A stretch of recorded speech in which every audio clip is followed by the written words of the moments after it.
The desert kept its secrets until night. Wind combed the sage. Stars burned like rifle sparks across the black.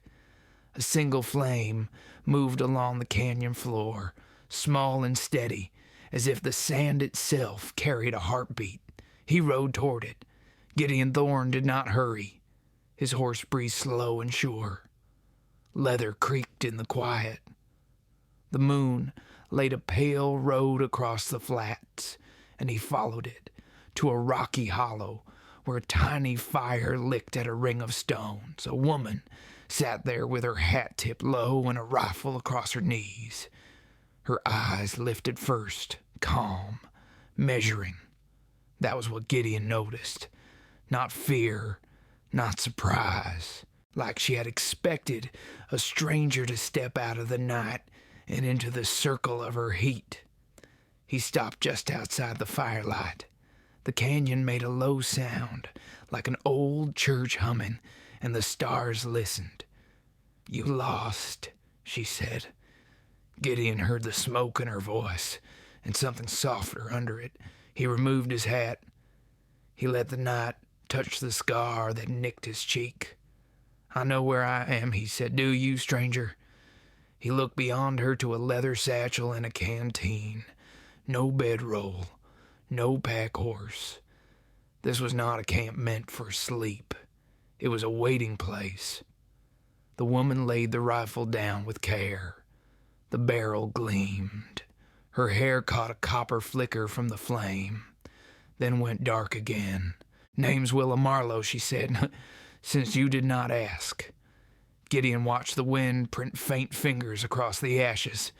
He felt the past turn over in him, like a coin.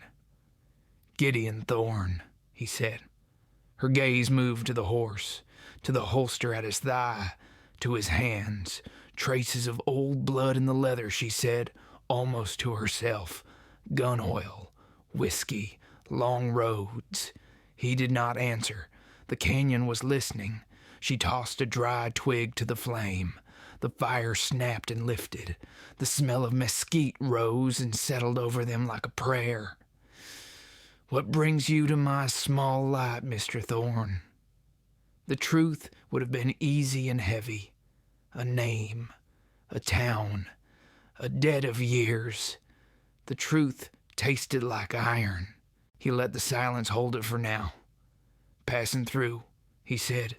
"No one passes through at this hour unless something is behind them or ahead." He moved a step closer. Heat pressed his shins.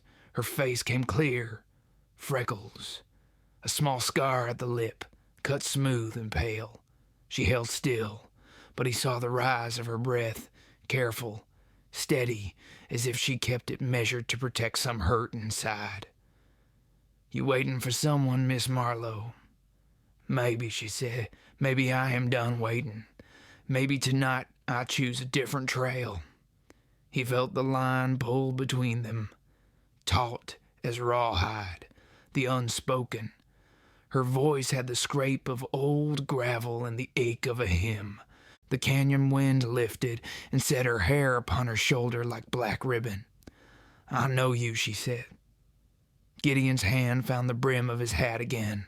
He turned at once. "You do not. Not the way a town knows a man. Not with posters and price. I mean, I know you're kind of quiet. What it hides, what it carries." He could have smiled at that. He did not.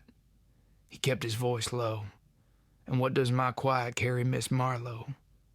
A fire, bank deep, too long without a home." The words found him where he had no gun. They found him in the place he kept for the sound of rain on a roof he did not have any more. He felt the ache move, slow and living. "You run from something, Mr. Thorne." He looked past her flame to the black cut of the canyon. He saw faces there, the shape of a man who had taken more than he was owed, the outline of a promise Gideon had made to the dead. "Run was not the word," he said. She studied him. Then she set the rifle aside and stood. Her boots were dusted white. Her skirt carried the day's miles. She stepped near and held out the canteen. The move was simple, not a mercy, not a challenge, something in between. A bridge made from 2 breaths. He took it. The tin was warm. His fingers brushed hers. They both felt it. Heat shifted. The night leaned closer. "Thank you," he said. Willa's eyes marked the scar on his cheek. "How long since you slept under a roof, Gideon Thorne?" He drank. The water tasted like stone and sky. "Long enough to forget the smell of fresh bread," he said. She smiled, but it was a sad thing. "Then you remember hunger." "Always?" She nodded, like she believed that, like she knew it. A flame fell and rose again, and her eyes shone. She sat and motioned toward the other side of the fire. He walked there and lowered himself, slow, the way men do when they understand there is no need to make noise around pain. The fire breathed with them. Smoke drew lines in the dark. For a time they said nothing. The quiet did the work. The heart hears more when words step aside. The wind carried a little song from the stones. It sounded like a road ending and another beginning. But then she whispered, "If I told you I came here to end something, would you ride on and leave me to it?" "That depends on the ending." "A man waits in Ash Mesa," she said. "He will be at the lantern's end by moonfall. He wears a preacher's mouth and a thief's hands. He owes me a life." Gideon felt the coin turn again. One side mercy, one side justice. The edge cut both ways. He looked at Willa and saw the storm she had crossed to sit with a fire this small. He knew the miles of that storm. He had carried its rain inside him for years. "I know Ash Mesa," he said. "Do you know the man?" "Not yet." "You will." The flame popped. He watched Ash lift and die. He watched her fingers curl against her skirt and then loosen. Healing begins where the grip learns to open. He thought it and did not say it. He let the thought warm his chest like a coal. "You plan to take his life," he said. "I plan to take back mine." He studied her. The quiet strength, the hurt under it, tender and fierce. He heard an old trail boss in his memory. "You do not save a soul by standing between it and the night. You save it by walking with it until dawn." "I will ride with you to Ash Mesa," Gideon said. She looked up at him then. The desert placed a thin shine on her eyes. Not relief, not trust. The beginning of both. Why, she asked. Because some roads are not meant to be walked alone. She breathed. The wind eased. The fire leaned in. For a heartbeat, the canyon felt like a room with walls of light and air. "When trouble comes," she said, "I do not want to owe a stranger. You do not owe me." She held his gaze. "If we see dawn, Mr. Thorne, you can decide whether that is true." He rose. She stood with him. The horses moved in the shadows with a soft clink of tack. He tied his hat and checked his holster. She slung her rifle and lifted the satchel. The night drew a path out of the hollow, pale and spare, and the fire slipped low like a lamp turned down for sleep. At the mouth of the canyon, Willa paused. The moon rested on the horizon like a silver coin. She touched his arm. It was not a plea. It was a promise to herself, spoken through skin, a small courage shared. He felt it move through him, steadying the places that had learned to live inside storms.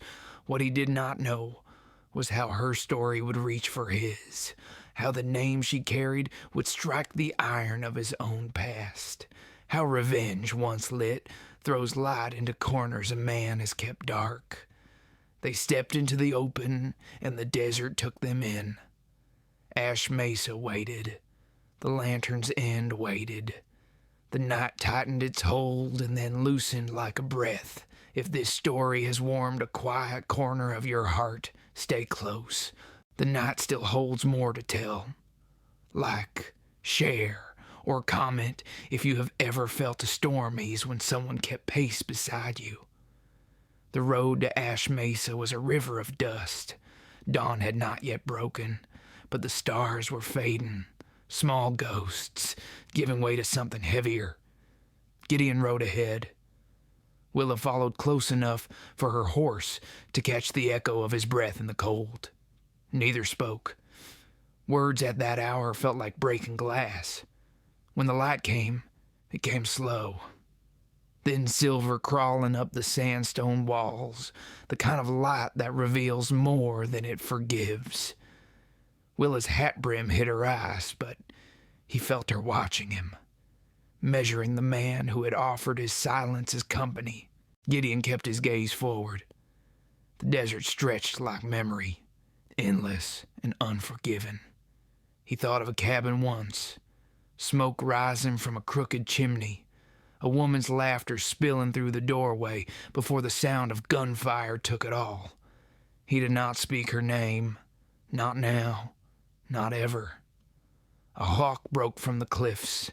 The shadow passed across them both, sharp as a blade. "You ever been to Ash Mesa before?" she asked. "Once," he said. "What for?" "To bury something I shouldn't have carried." She turned toward him slightly. "Did you dig deep enough?" Gideon almost smiled. "Seems not." The silence after was clean. Not cold, not warm. Just there, like the distance between two hearts that have not yet decided whether to close or widen. They reached a ridge overlooking the valley. Below, the town of Ash Mesa crouched like a secret. A handful of buildings, most asleep. The church bell hung crooked. The saloon's lantern still burned, tired yellow eyes refusing to close. "That's where he'll be," she said, "the lantern's end." Gideon dismounted. His boots sank into the dust. He walked to the edge of the ridge and watched the light flicker below. "What's his name?" "Elias Crane." The name slid into the morning air and changed it. He'd heard it once, long ago. A bounty whispered through whiskey breath. A man who preached forgiveness while trading souls behind closed doors. "You said he owes you a life." She nodded. "My father's." Gideon let that settle. He didn't ask how. Some griefs should speak only when ready. The wind moved her hair. "He came to our town with a Bible and a smile. Said he could save sinners. He took our trust. Then he took our land. When my father stood against him, Elias burned the house and called it judgment." Gideon's jaw tightened. "You ran." "I survived," she said. "Running's just the name men give it." He looked at her then, truly looked. The strength beneath the calm. The scar she carried not on her skin, but in her eyes. She wasn't here for revenge alone. She was here to bury something that had lived too long inside her. "You plan to kill him," Gideon said quietly, "if that's what it takes to end his sermon." He nodded once. "Then I'll make sure no one stops you." But she saw something in him when he said it, a flicker of pain, quickly hidden. "You've killed before." "Yes." "Did it fix what broke?" He didn't answer. Some questions are meant to bleed. They started down the ridge. The sun climbed, painting the world in gold and rust. The closer they came to the town, the louder the morning became. A dog barking, a door slamming, the sound of a piano faint in the saloon. At the edge of town, Willa stopped. She pulled her shawl tighter. "He'll be there," she said. "Drinks with the sheriff, laughs with his lies." Gideon checked his revolver. "Stay behind me until I tell you otherwise." "I don't take orders." "Then take advice." The saloon door groaned as they entered. Smoke and whiskey wrapped the air. Men looked up and then down again, the way men do when trouble walks in wearing dust. Elias Crane sat at a back table, silver hair combed neat, collar clean. His voice carried smooth and thick like oil poured slow. "Brothers," he said, "we all seek light, but few can afford its price." Willa froze. Her hand hovered near her rifle. Gideon placed a hand on her wrist, steady, grounding. "Not yet." Crane turned his head, eyes bright and knowing. "Well," he said, rising with a preacher's smile, "if it isn't Gideon Thorne. Thought you'd burned out in Arizona." Gideon's voice stayed even, still smoldering. Crane laughed. "And the lady?" "Not yours to ask about," Gideon said. The preacher studied Willa. "I know that face. You're Samuel Marlowe's girl. He was a stubborn man." Her breath hitched. "You killed him." "I saved him from sin." Gideon stepped forward, hand near his holster. "You talk too much for a man who deals with God." Crane's eyes narrowed. "Careful, Thorne. You used to kill for pay. Now you kill for ghosts." Gideon didn't move. He let silence load the room. The piano stopped. The air thickened. "Outside," Crane said, voice low, "if you've come for judgment, let it be under heaven." He walked past them, pushing open the doors. Sunlight spilled in, harsh and holy. Willa followed. Gideon's boots echoed behind hers. In the street, dust lifted in small spirals. Crane turned, hands open. "Two witnesses to vengeance," he said. "Who carries the gun for God?" "Nah, I carry it for the living," Willa said. She raised the rifle. Her hands were steady, but her breath trembled. Crane smiled. "Go on then. See if revenge fills that empty place your father left." Gideon heard her heartbeat in the silence. He saw the tears she didn't let fall. He stepped closer, his voice soft but firm. "You don't owe him your peace, Willa. Don't let him steal that too." Her finger hesitated on the trigger. The world hung on that moment. Fire, dust, and forgiveness caught in the same breath. Then a shot rang out. Not hers. Crane's hand flashed from his coat. The bullet grazed Gideon's shoulder. Willa cried out, fired back. The preacher spun, fell to his knees. Blood bloomed across his vest like a sermon unfinished. He looked at her, gasping. "You'll burn for this." She stared down at him, voice quiet as ash. "No, I'll live." The last light left his eyes. The desert took another secret. Gideon pressed a hand to his wound. "You did what you had to." She knelt beside him, shaking. "I didn't want it to end this way." "It never ends clean," he said, "but it ends." The saloon doors creaked. A few faces peered out, then vanished again. Willa helped him stand. Blood stained his sleeve, but his grip was steady. The air smelled of gunpowder and dust, the scent of endings. She looked toward the hills. "Where do we go now?" He met her gaze. "Anywhere the road forgives us." They walked past the body without looking back. The town watched in silence. As they rode out, the sky deepened into gold. The wind softened. The storm inside both of them quieted. Not gone, just gentled. The fire between them was no longer about revenge.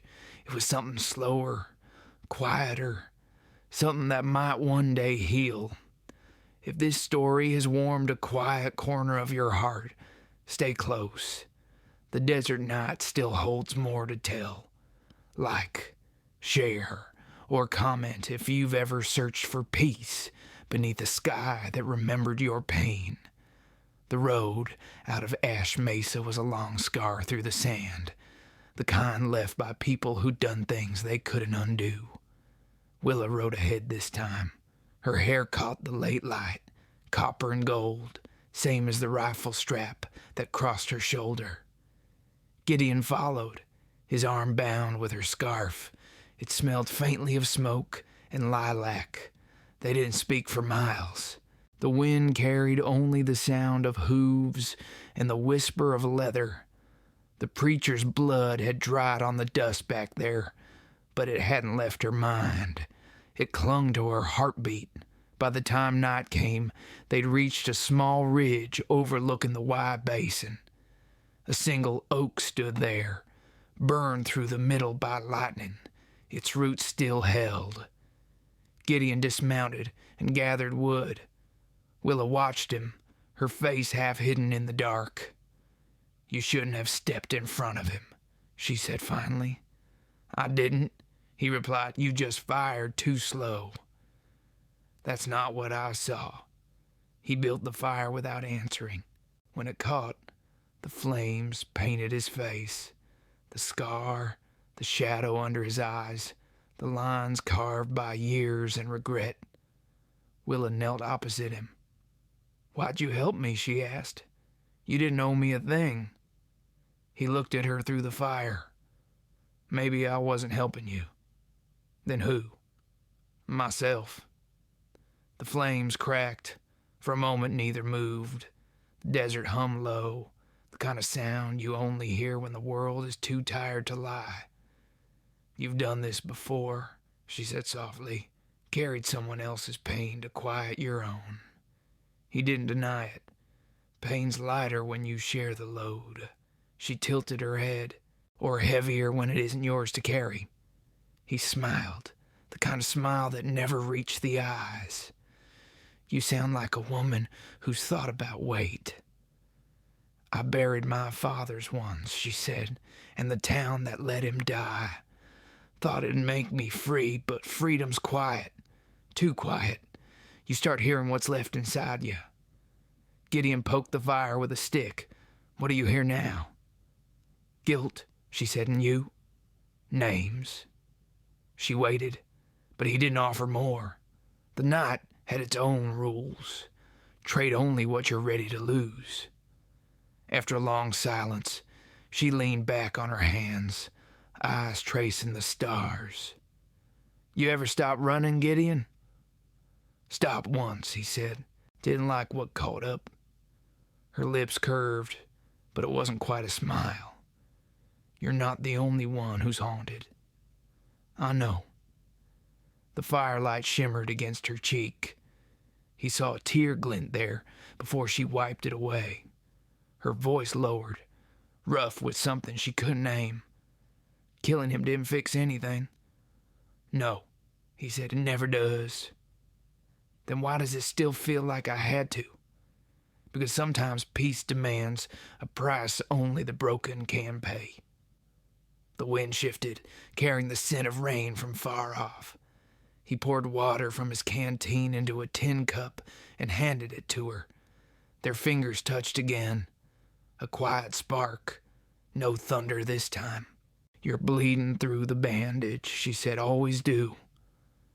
"Let me." He didn't argue.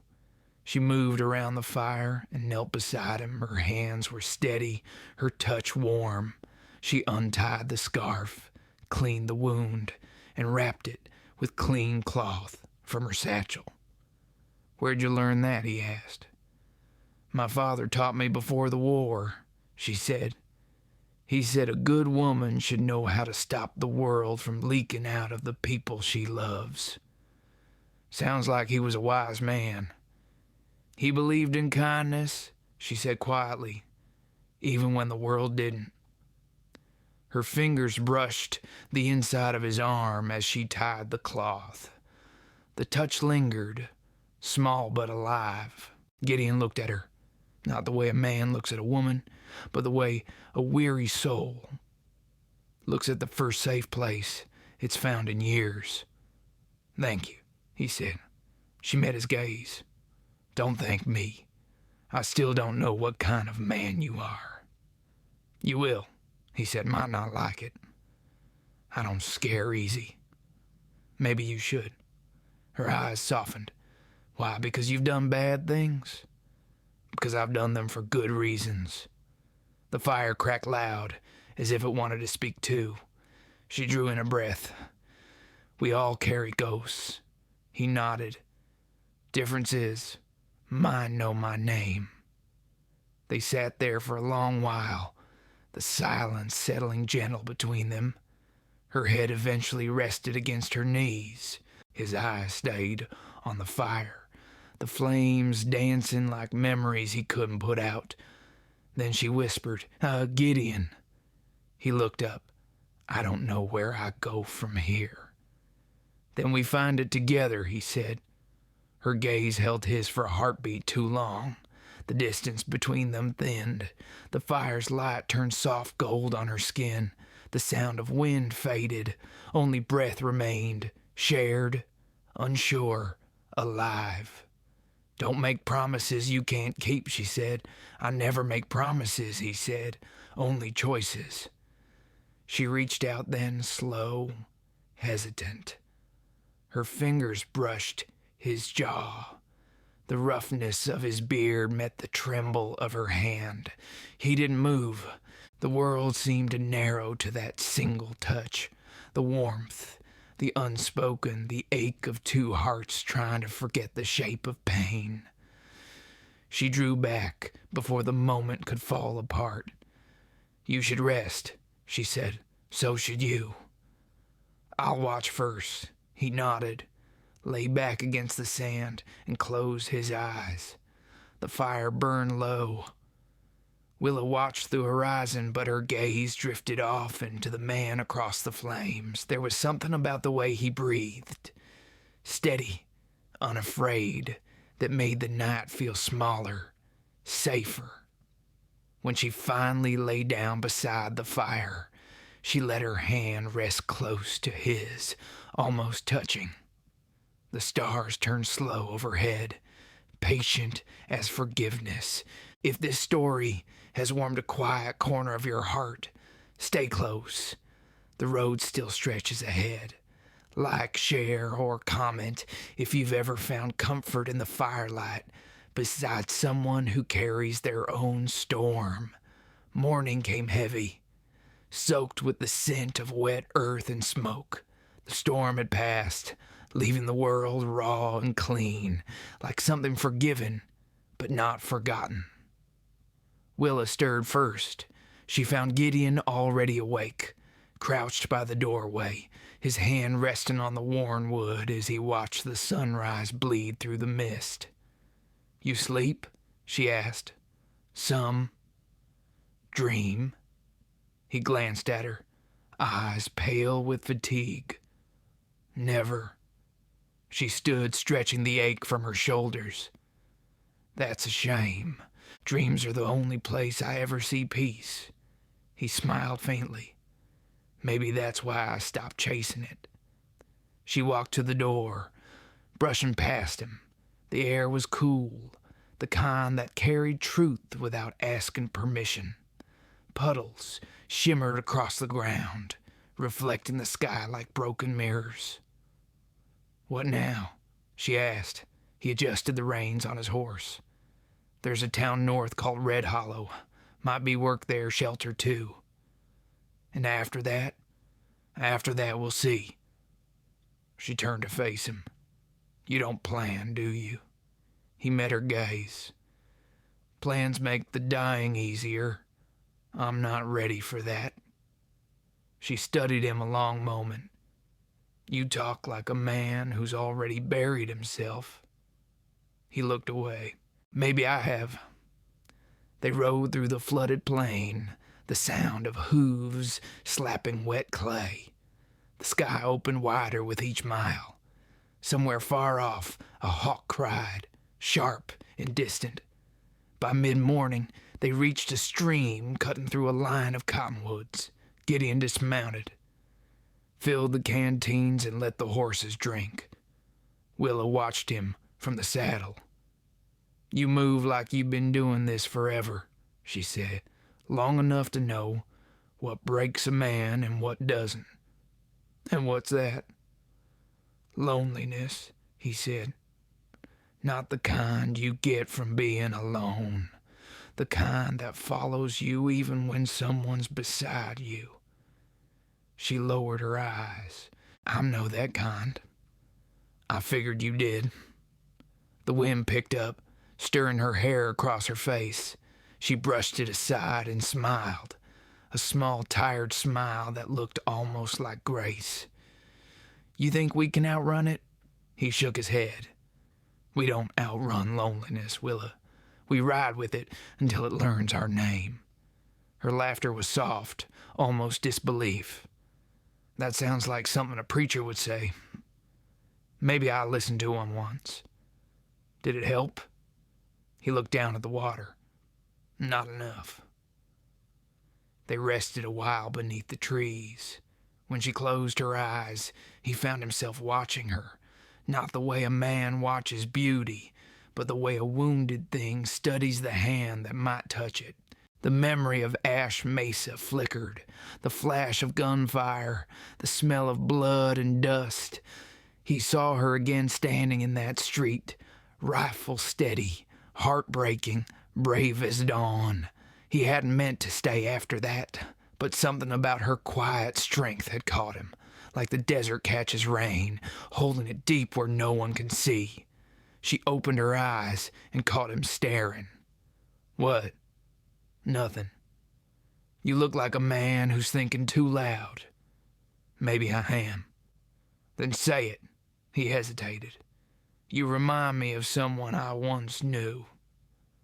Who? He paused, then said, someone I failed. Her expression softened. You don't owe her any more. Maybe not, he said, but I owe the memory. She leaned forward, her voice a whisper. Then make it right by not failing yourself this time. The words hit deeper than she knew. He looked at her, sunlight catching in her eyes, all fire and sorrow, and he felt something shift inside him. Not redemption, not yet, but the first quiet stirring of it. They rode on until the sun sat high and harsh. A cluster of buildings rose ahead, red hollow, small, dusty, half asleep. As they approached, Gideon caught sight of a figure leaning against the well. A man with a long coat and a badge that had seen better days. Sheriff, Gideon muttered. The man straightened, squinting. Thorne? His voice carried authority wrapped in old familiarity. Gideon stiffened. Marshal Briggs. The marshal's mouth curved into something that wasn't a smile. Didn't think you'd show your face this far north again. Didn't plan to. Briggs looked at Willa. And who's the lady? No one you need to trouble. That right? Briggs stepped closer, eyes narrowing. Words reached me about Ash Mesa. Dead preacher. Folks say you were seen riding out with a woman. Gideon's jaw tightened. Folks say too much. Willa stayed silent, her fingers brushing the rifle strap at her shoulder. Briggs folded his arms. Law don't care much for revenge killings, Thorne, especially from a man already half wanted. Then maybe you shouldn't look too close, Gideon said. Briggs's hand hovered near his holster. You always did mistake mercy for friendship. The street felt quiet. Even the wind seemed to hold its breath. Willa stepped forward, her voice calm. Marshal, the man in Ash Mesa was no preacher. He was a thief and a murderer. The law didn't stop him. I did. Briggs studied her, then spat in the dust. You just made yourself part of his trouble. Maybe, she said, but I can live with that. The marshal's eyes slid back to Gideon. You heading out of my town. Soon as the horses are watered. Do it fast, Briggs said. And Thorne, don't make me chase you again. He turned and walked away. Gideon waited until the man disappeared behind the saloon before speaking. You shouldn't have said anything. I don't hide from truth. You should. Sometimes it's the only thing that keeps you breathing." She smiled faintly. "And yet, you're still here." He couldn't argue with that. They found a stable on the edge of town. The light through the slats fell in gold bars across the straw. The air smelled of hay and rain-soaked leather. Willa leaned against a post, watching him brush down his horse.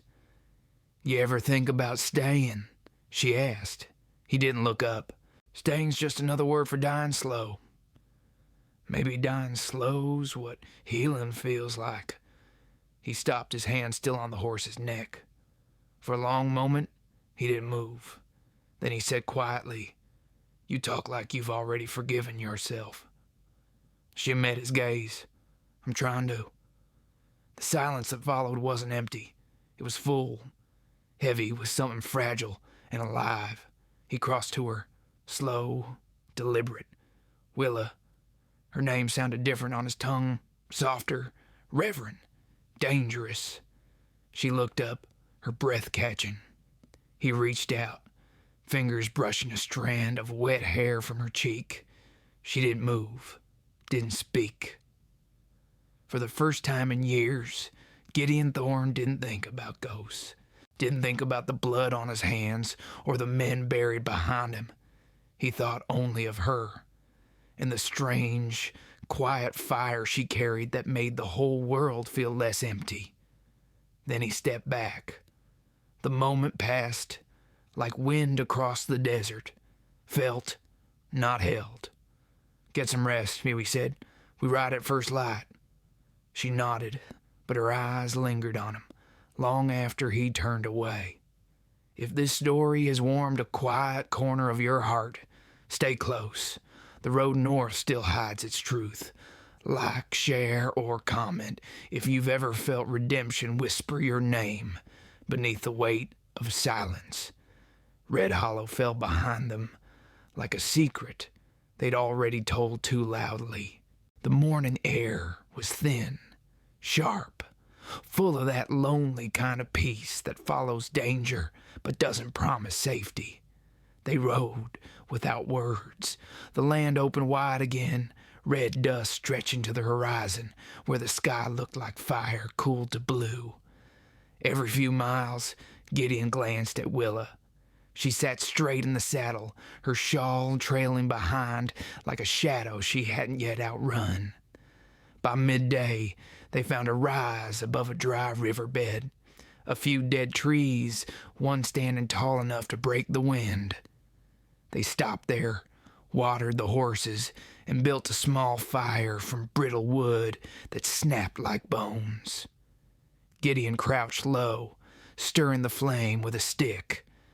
Willa handed him a strip of dried meat. "Not much left," she said. "Enough." "Where are we headed, really?" He didn't look up. "There's a man in Silver Basin owes me a favor. He'll give us shelter." "Shelter," she repeated softly. "You talk about it like a thing you can borrow." "Only kind I ever found." She studied him for a while. "You ever had a home?" He poked the fire.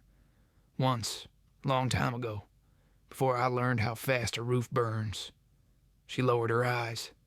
"You lost someone." "More than one." The silence that followed felt heavier than the heat. Then she said, "You could still start again." He gave a slow, tired smile. "You sound like you believe that." "I have to. Otherwise, what was any of this for?"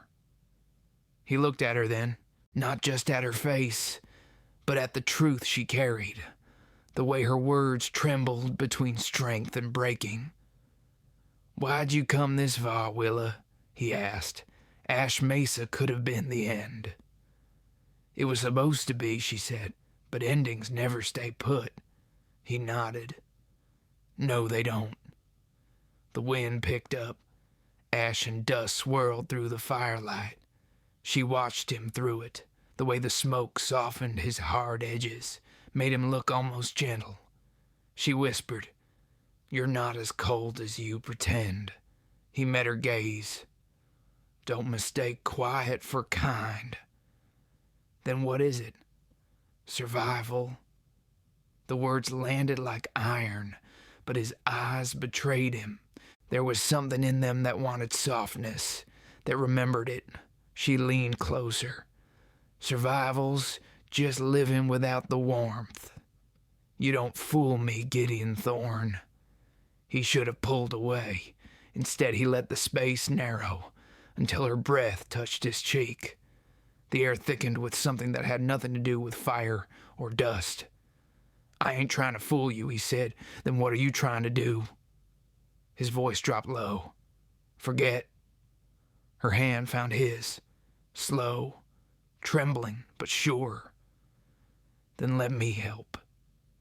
The touch was quiet, the kind that spoke without asking permission. His fingers tightened around hers, rough against her skin. He didn't kiss her then, but the world around them seemed to lean toward it. Every breath, every flicker of flame, waiting, but instead, he let go. Don't, he said softly. Not yet. She blinked, searching his face. Why? Because you deserve more than a man still haunted. Maybe I'm haunted too. He shook his head. Yours can fade. Mine just changes shape. The wind shifted again. Cold now. She wrapped her shawl tighter, watching him through the smoke. You talk like you've already decided how it ends. She said some endings write themselves. Not this one, she whispered, not if I'm part of it. The fire cracked loud, bright. Her voice had a kind of quiet defiance that startled him. Not anger, not need, just truth. He looked away, because meeting her eyes felt too much like standing on the edge of something that could change him. By the time the sun fell, the wind had turned sharp. They made camp beneath the tree, the fire small and careful. The night pressed close, full of unseen things. Coyotes crying in the distance, the slow breath of horses, the low hum of the earth cooling. Willa sat near the flames, her face half in shadow. Tell me something real, she said. He hesitated. Everything I've told you's real. No, I mean, something that still hurts. He drew in a slow breath. I once promised a man I'd bring his brother home alive. I didn't. What happened? He trusted me. I hesitated. She waited. And the brother didn't. The firelight moved across his face, turning his eyes dark as iron. She wanted to reach out again, but this time she didn't. Some griefs you can't touch, only honor by staying near. You carried too much, she said. Maybe, but it keeps me upright. Maybe you'd stand taller if you let some of it go. He looked at her, quiet for a long time. You're not wrong. The night deepened. Clouds moved slow across the stars. For a while neither spoke. The fire burned low, painting their faces in soft amber. Then Willa whispered, when this is over, if we ever find peace, where will you go? He answered without thinking, wherever you are. The word surprised him as much as her. Her lips parted, but no sound came. Then she smiled. Small, fragile, real. Careful, Gideon Thorne, she said, and that almost sounded like hope. Don't tell anyone, he murmured. She laughed softly. The sound carried out into the desert and came back gentler, like the land itself had forgiven them for a moment. She lay down beside the fire, her hand close to his. You should sleep, she said. I will, he said, though he didn't. He stayed awake long into the night, watching her breathe, feeling the strange, dangerous calm that came when a man who'd known only loss started to want again. If this story has warmed a quiet corner of your heart, stay close. The night still holds its reckonings. Like, share, or comment if you've ever felt peace begin where pain refused to end. The next dawn rose pale and cold. The air had that quiet before-storm stillness, though no clouds moved across the sky. The silence felt heavy, like something waiting. Gideon woke first. He sat by the ashes of the old fire, turning a small silver locket in his fingers. Inside was nothing, just an empty oval where memory used to live. He didn't notice Willa watching him until her voice broke the stillness. Whose was it? He closed his fist. Doesn't matter now. It mattered once. He looked at her then, slow and steady. You ask too many questions that hurt. Then answer one that doesn't. He almost smiled. You think there's such a thing? She stood, brushing dust from her skirt. I think truth hurts less than lies. He rose too. That's because you haven't lived with enough truth. The tension between them lingered like heat after lightning, but it wasn't anger. It was something rawer, more alive. They saddled up and rode toward the mountains. The road narrowed into stone paths, winding between red cliffs streaked with gold and shadow. By midday, the trail opened into a wide basin where an abandoned cabin leaned against the rock wall.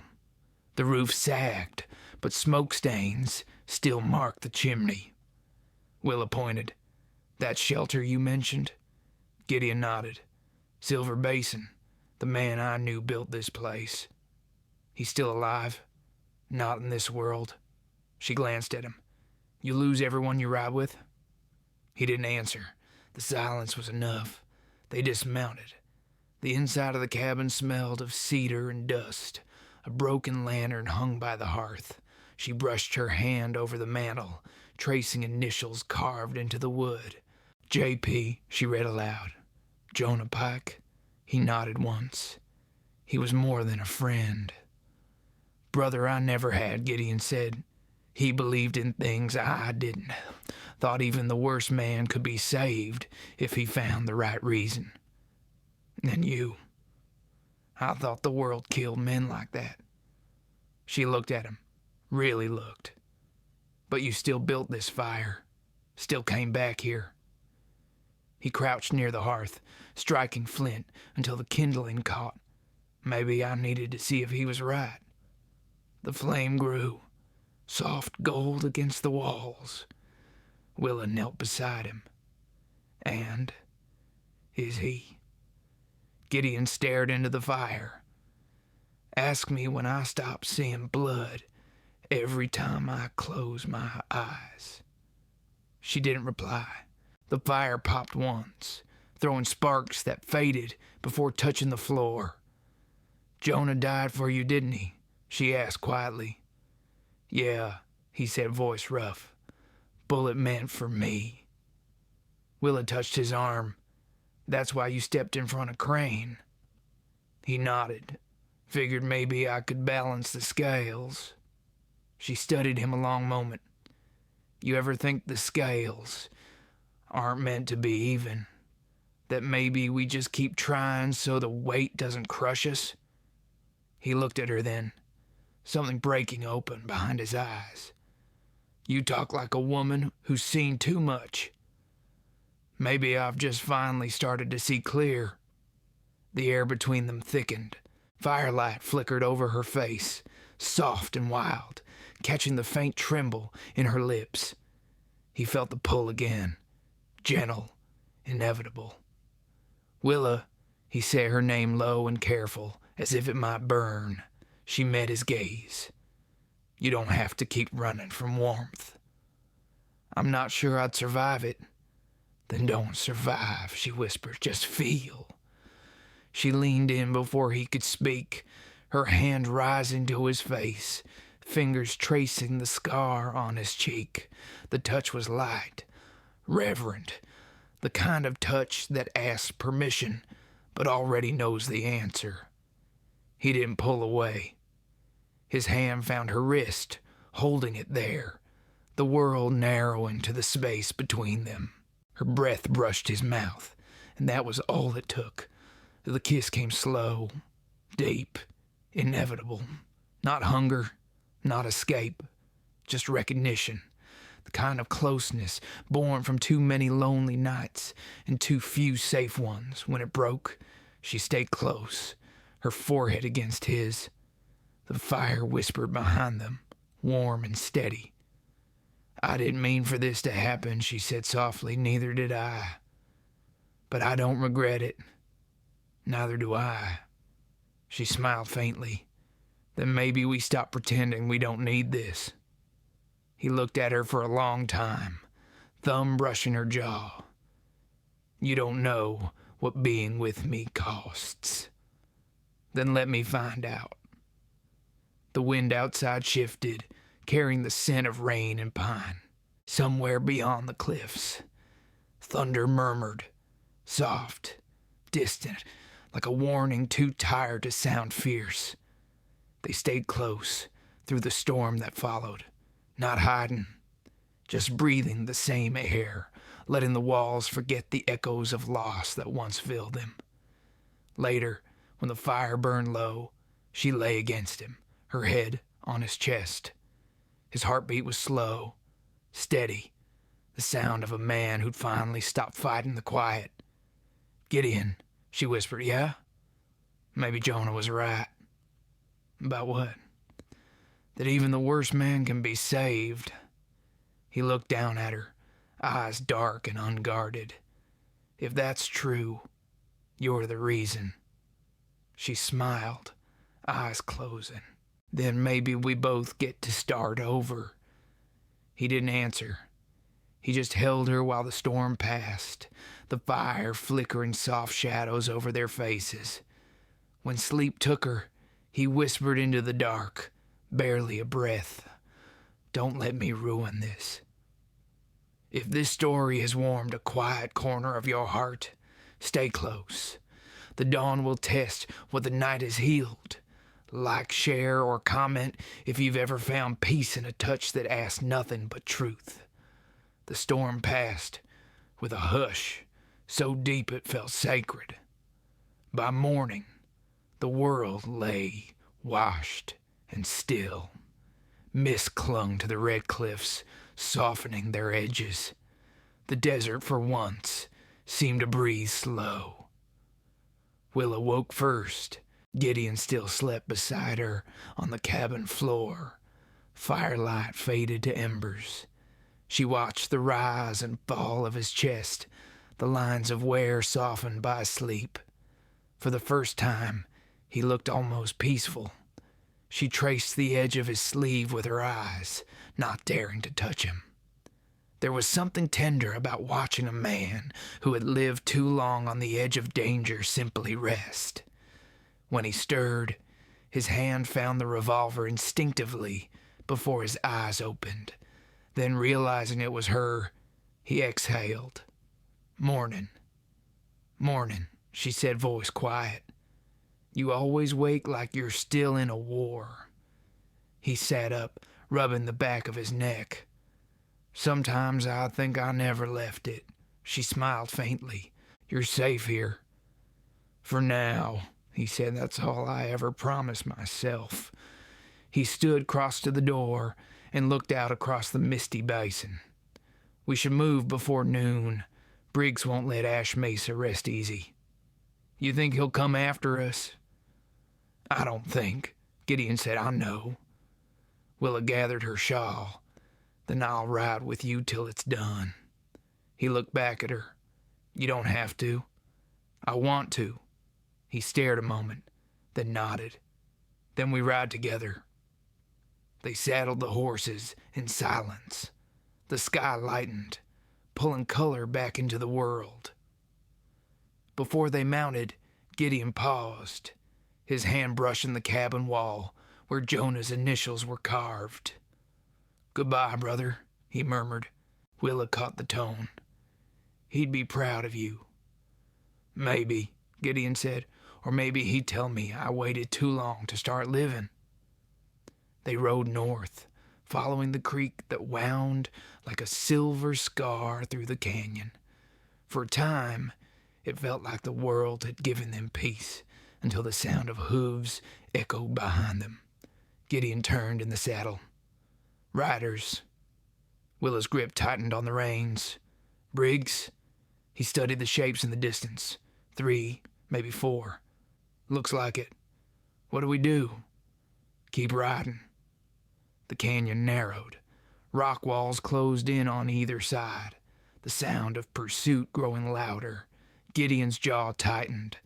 They'll catch us in the pass. Then we make a stand, she said. He looked at her, saw the same fire that had burned in her the night she faced Crane. You sure? She met his gaze. You taught me not to run from what's behind me. They reached a bend in the canyon where a fallen boulder split the path. Gideon swung off his horse. Here, he said, you take the high ridge. And you? I'll draw them in. She started to argue, but his tone left no room. Do it, Willa, please. The police broke something in her. She climbed the ridge with her rifle, heart pounding. Below, Gideon crouched behind the rock, revolver ready, eyes fixed down the trail. The riders appeared out of the dust. Marshal Briggs leading, his badge catching the sun. Thorne! Briggs' voice cracked across the canyon. You can't outrun justice forever. Gideon called back. Justice doesn't ride with you, Marshal. Just pride. Briggs drew his gun. You killed a preacher. Ask the graves he filled how holy he was. The first shot split the air. Gideon fired back, hitting one rider's hat clean off. The other scattered, seeking cover. Willa's pulse thundered. She steadied her aim, breath slow, and squeezed the trigger. The shot struck the ground near a rider's horse, spooking it. The man fell hard. Briggs shouted, firing again. The bullet ricocheted off stone near Gideon's head. Dust stung his eyes. Fall back, Thorne, Briggs yelled. You can't win this. I'm not trying to, Gideon muttered. He waited for the echo, then rose and fired once, clean and sure. The shot tore through Briggs's arm, spinning him back. The marshal dropped his gun, cursing. Before Gideon could move again, another bullet screamed from the ridge. One of Briggs's men had flanked him. Willa saw it a heartbeat too late. Gideon! The bullet grazed his side. He stumbled, fell to one knee. She fired again, hitting the shooter's shoulder. He dropped his rifle and ran. The canyon fell silent, but for the echo of their breaths. Willa scrambled down the ridge. Gideon pressed a hand to his side, blood dark against his shirt. You're hit, she said, kneeling beside him. Not bad, he lied. Her hands trembled as she tore a strip from her shawl. You keep saying that every time I see you bleed. He managed a faint smile. Then stopped looking. Don't joke. I'm not. She tied the cloth tight. His hand caught hers, held it. You shouldn't have come down. You shouldn't have stayed standing.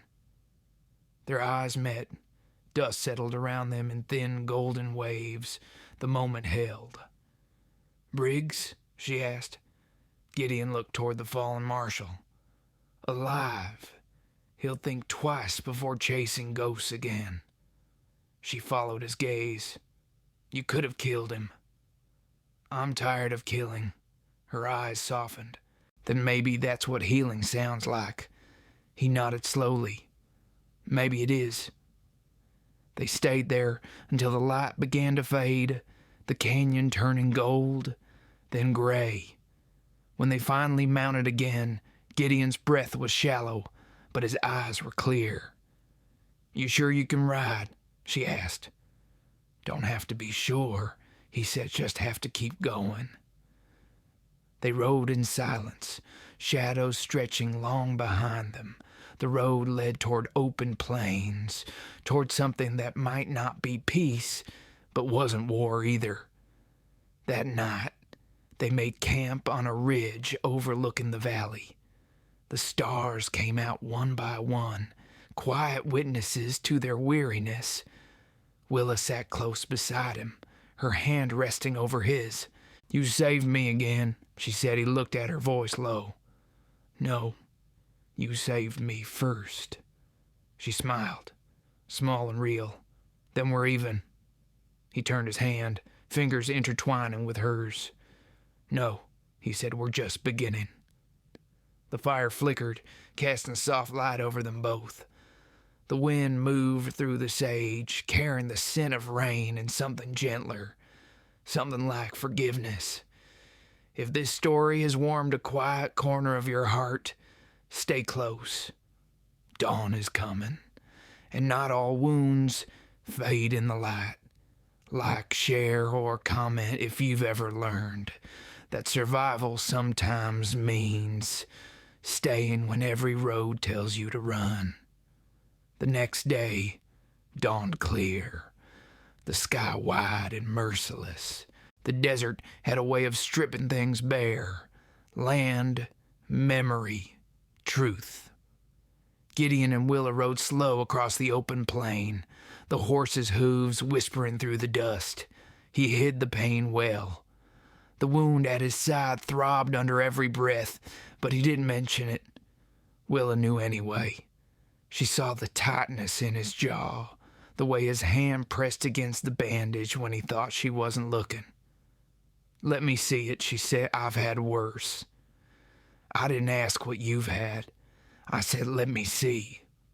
He sighed, stopped his horse, and lifted the edge of his shirt.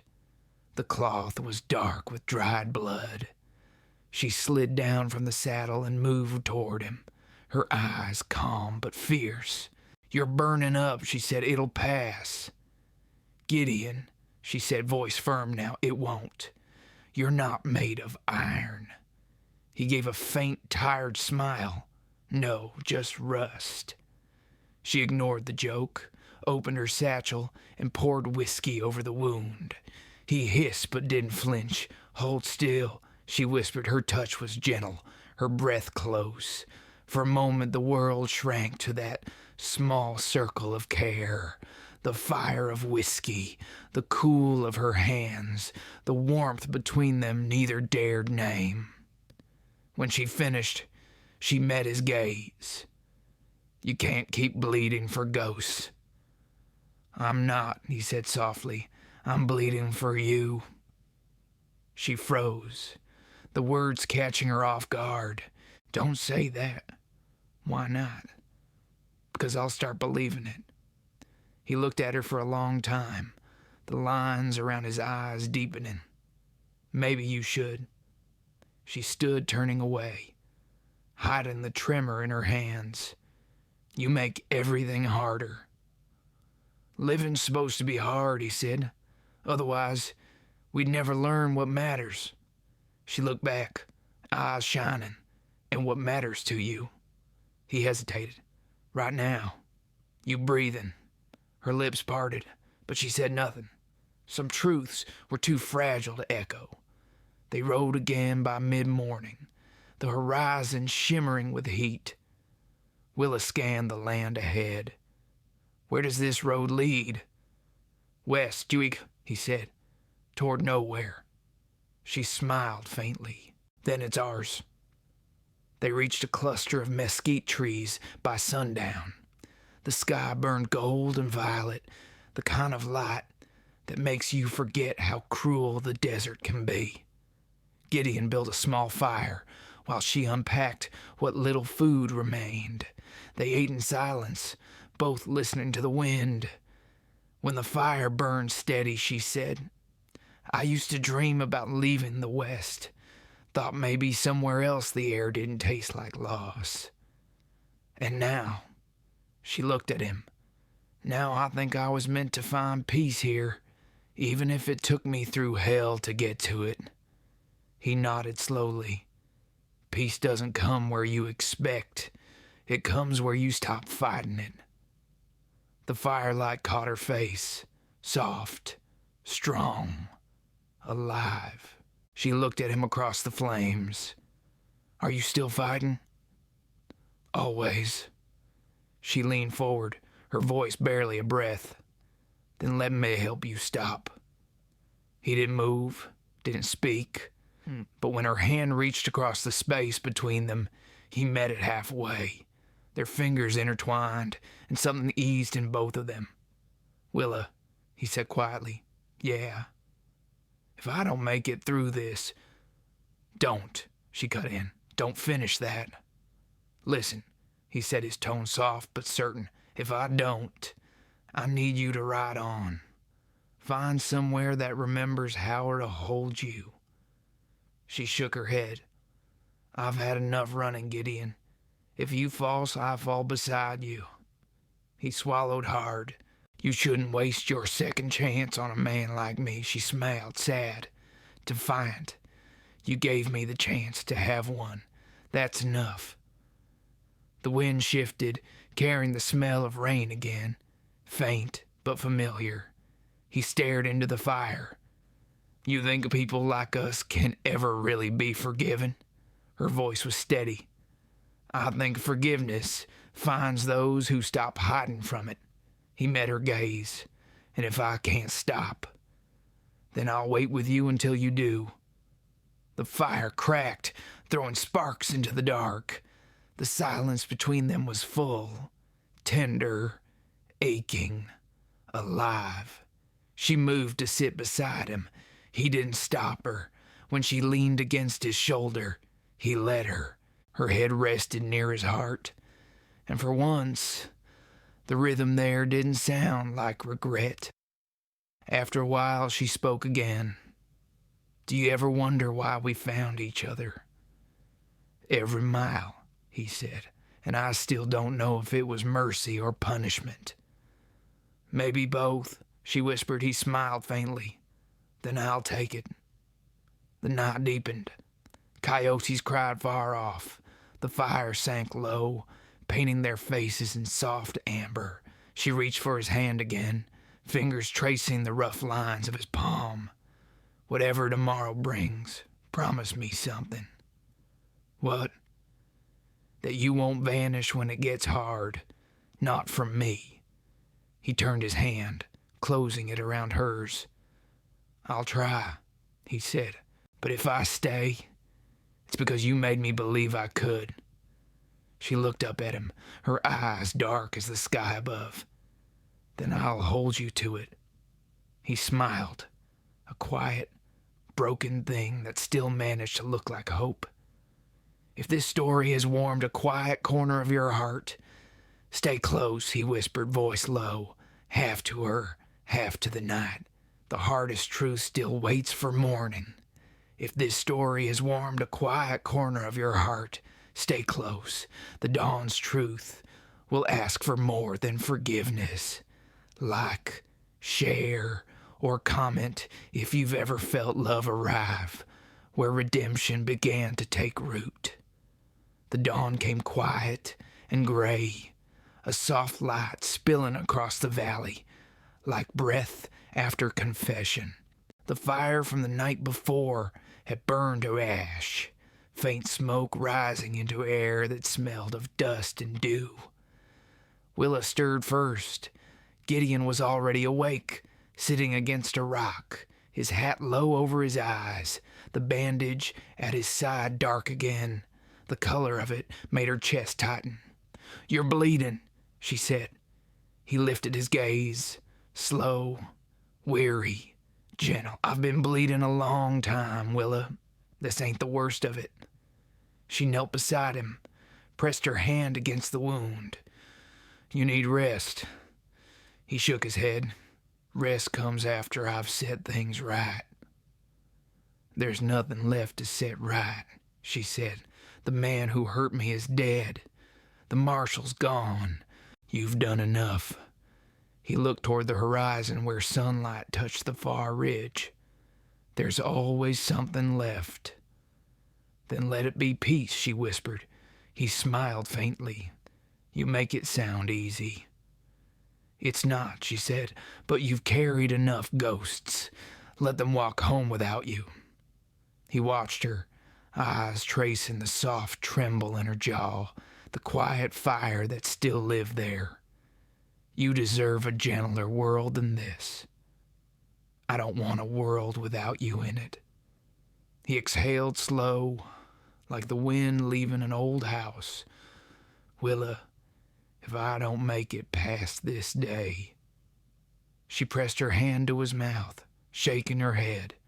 "Don't finish that." He took her hand in his, held it firm. "Listen, if I fall, don't stay here. Find a place where no one knows your name. Grow something green." Her voice broke. "Yeah, you think I could plant flowers in soil that remembers your blood?" He smiled, small and sorrowful. "You'd be surprised what grows out of pain." A long silence followed. The morning widened. Birds broke it with song. "Gideon," she said, her voice barely a whisper, "oh, do you regret saving me?" He turned to her, his gaze clear despite the shadow in it. "That was the first thing in years I didn't regret." Tears gathered in her eyes, quiet and stubborn. "Then don't make me watch you die for it." He reached up, brushed a tear from her cheek with his thumb. "Maybe dying's not the worst thing. Maybe it's the first time a man like me stops running." She leaned into his touch, her breath trembling. "You could stop running here, with me." He studied her, that soft defiance, that strength hidden inside the hurt. "You'd still have me, even like this." "I already do." He leaned in then, slow, like the desert leaning toward rain. Their lips met, gentle, searching, alive. The kiss was more breath than fire, more promise than possession. It wasn't about need. It was about remembering they were still human. When they parted, his forehead rested against hers.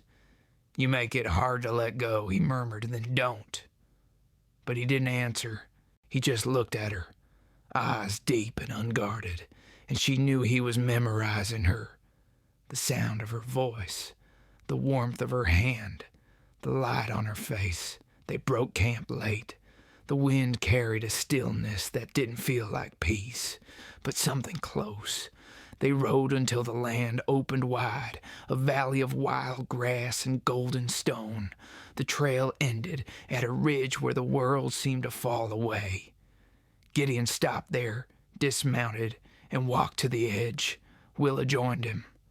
"What is this place?" He smiled faintly. "Where Jonah used to talk about settling. Said he'd build a house here someday." Her eyes softened. "Maybe it's waiting for you." He shook his head. "No, but maybe it's waiting for you." She turned toward him, heart twisting. "Don't you dare leave me here." He reached for her hand, held it tight. "I'm not leaving, Willa, just stopping." "No," she whispered, "no, you're not." But she saw it now. The pale beneath his skin, the way his breathing had grown shallow. The wound had opened again. He sank to his knees. She caught him, arms around him as he exhaled hard, shaking. "Stay with me," she said, "please." He smiled weakly. "I am." His hand rose, found her face, thumb brushing a tear that had already fallen. "You gave me something I thought I'd lost." "What?" "A reason to die slow." She pressed her forehead against his, then lived slow instead. He tried to laugh, but it came out soft, broken. "I wish I could." The wind rose, warm and dry. He looked past her to the open sky. "You remember what I told you? About finding peace? About growing something green?" She nodded through her tears. "I'll do it." His breath came shallower now. "Then you'll have given me more than I ever gave anyone." "Don't go," she whispered. He closed his eyes, voice barely there. "I already found what I came for." The stillness that followed wasn't cruel. It was quiet, gentle, like the desert finally forgiving one of its own. She held him until the sun climbed high, her tears darkening the dust where his head rested in her lap. Then she kissed his forehead, whispered his name one last time, and looked out across the valley he had chosen for her. By dusk, she had buried him beneath the old cedar at the ridge. She marked the grave with his hat, tilted slightly against the wind. The next morning, she planted wild sage there, tough, green, alive. It would grow where the fire had gone out. As she rode away, the wind followed, soft and steady, like a man's breath lingering behind her. She didn't look back. She didn't need to. Some love doesn't fade. It settles into the land and stays. And under that same wide western sky, a single whisper seemed to travel with her, low as thunder and warm as memory. You're free now, Willa. If this story has touched a tender place in your heart, let your light stay with us. Comment, share, and subscribe so this western fire keeps burning for you.